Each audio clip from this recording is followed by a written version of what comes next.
mavi bir elbiseyle gelmiştin. Gökyüzü maviydi. Getirdiğin rüzgarla ev kokuyordun. Kolun koluma değiyordu, omzun omzuma. Mendilin maviydi, gökyüzü maviydi. 1942 baharıydı. Bahçeli pencereler önünde geziyorduk. Gözlerimiz buluşuyordu, ürperiyordum. Gökyüzü maviydi, mendilin maviydi.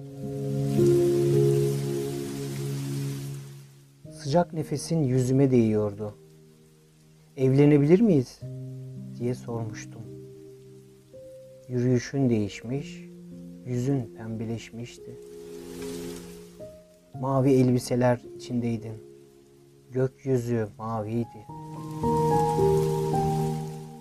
Elini elime verdin, ayrılıyorduk. Gözlerin gözlerimde, dudakların ıslak. Sık sık konuşalım demiştin, gittin. Mendilin maviydi, gökyüzü maviydi.